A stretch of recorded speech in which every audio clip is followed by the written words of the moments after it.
Every program, no matter how simple, can run into problems. Whether you're trying to open a file that does not exist, or you have a network connection failure, or your user enters something that is invalid. In Python, these problems are represented as exceptions, a special error object that basically interrupts the normal execution of your program. And if you don't handle those exceptions gracefully, your program stops and it fails at that point. So what are exceptions? They are basically a signal that something went wrong. And Python raises those exceptions automatically when they encounter them in runtime. So over here, if for example, I try to open a file that does not exist, so open a missing.txt. And if I try to run this, we get this error that basically says file not found. And so if I had anything below this line where, for example, I wanted to add a print that says this is a message that we got to this line. And if I execute this, we never get to this line here because the program fails and basically exits at this line here. So now what we could do is to try to capture this in a try catch or in a try except block. So what that looks like is something like this, where we do a try with open the missing.txt file in the read mode as f. We're gonna try to maybe print out the f.name. Now, otherwise, we're gonna catch that. So except if the file not found error. In this case, we still want you to gracefully continue the execution of your code and give us this print message that says the file was not found.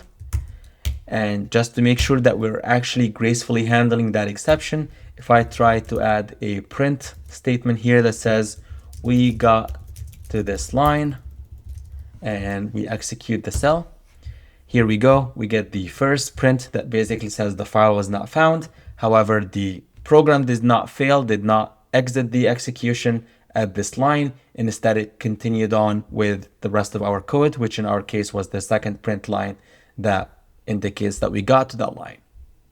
You can also raise your own exceptions. So for example, if I do import os and os.path get size of the examples file here, and I'll capture this in size in bytes.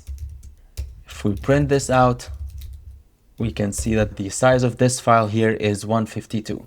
Now, if I look at example 2, that is double that. So I could do something like, for example, if the file exceeds 152 bytes, we can throw an exception or raise an exception so that we can exit the execution there. So let me copy this snippet of code and let's paste it in here.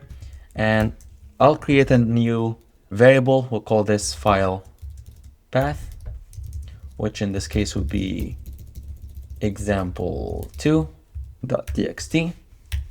And in our try block here, we're gonna get the size of this file. So actually this should be /resources/example2.txt. And in here, we'll get the size of the file path. And we can have a check that basically says if the size in bytes is more than 152, then raise a value error, for example, that will basically says file is too large. And now if we try to open whatever the file path is, we can capture another exception like the value error and handle it differently. So we can say the file here was too large, pick something else. Let's save and run this snippet. So here we go, we get this error, pick something else, and we still are able to execute the rest of our program or our code, and we get to line 15 where we basically indicate that we got to that line. Exceptions are not just about files. You can use them for any sort of error that you can produce in Python. So for example, if we try to print out 4 divided by 0, we get this error called zero division error, but we can handle this gracefully if we wrap this in a try except block. So we're gonna try this snippet of code, except if we get this error, we're gonna want you to print out, you can't do this. And if we print it out, now the program continues the execution and we're able to handle those exceptions gracefully. So now our programs can read and manage files, and we're able to handle those errors without crashing our program execution. And in the next video, we're gonna bring everything together, and we're also gonna talk about how we can deal with structured data using formats like JSON files. So we'll look into how we can read and write into those files, and how do we handle any exceptions if they ever occur.